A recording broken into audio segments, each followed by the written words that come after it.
you mentioned obviously there's I guess around the narrative stuff as well. There's a challenge when you start to make a film, right, in terms of traditional filmmaking, like you say, with framing and I guess with the typical storytelling uses that you would, or tools that you would particularly use. What's one of the best use cases you've seen so far of cinematic storytelling or films within the XR medium that made the most of it?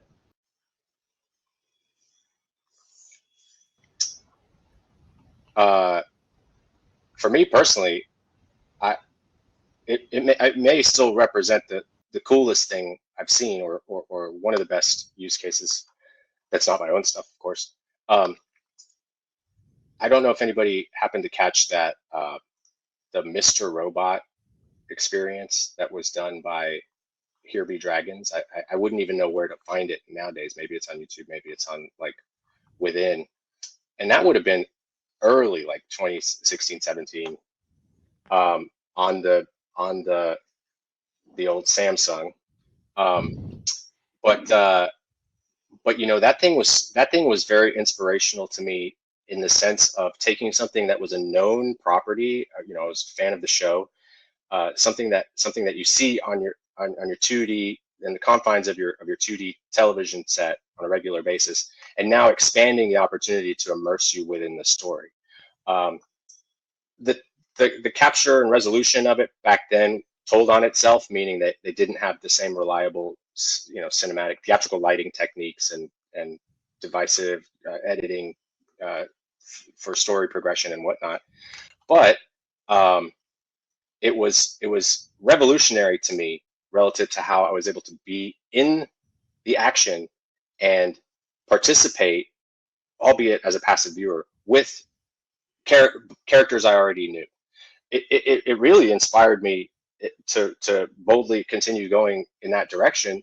And I haven't seen anything since then that was much better relative to what I'm talking about. There's been a lot of sort of IP based stuff, but that one was a real winner for me, because they really cracked the code on what I was saying before, all the rules that existed, how to maximize the exploitation of the things you can't do in very novel and unique ways. And I mean, I think to this day it would still hold up. If you're a fan of the show, it's like it was a predecessor to like how we're all going to consume our content one day. Right. You know, take your favorite show and do that. That's what it will eventually become. I'm not going to put a timetable on it, but one day.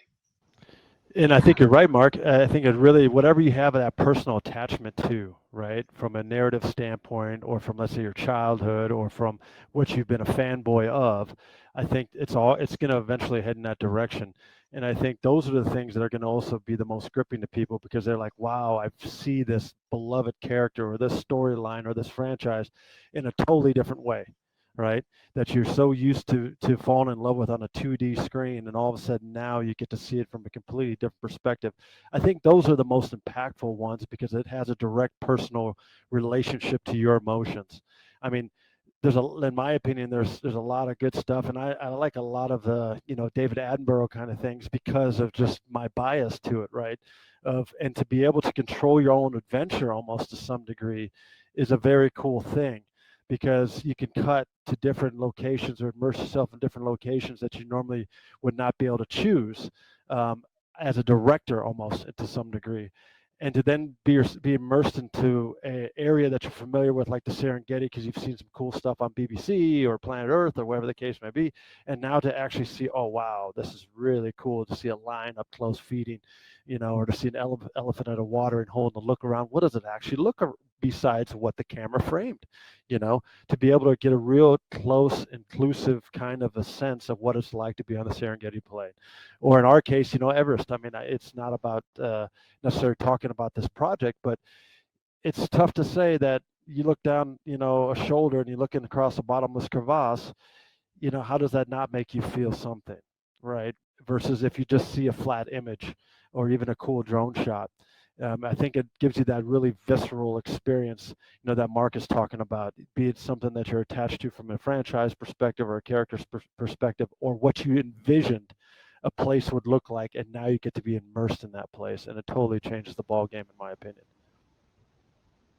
Yeah, that's awesome. Or I don't know if any of you have seen the other David Attenborough, the Micro Monsters experience that came out a few years ago, which I wouldn't recommend if you're not a fan of spiders or bugs or anything along those lines, which I'm not. But another very cool experience where, like you said, that framing, but also putting things that you know and are really familiar with, but in a whole new sort of immersive and interactive sort of light on there.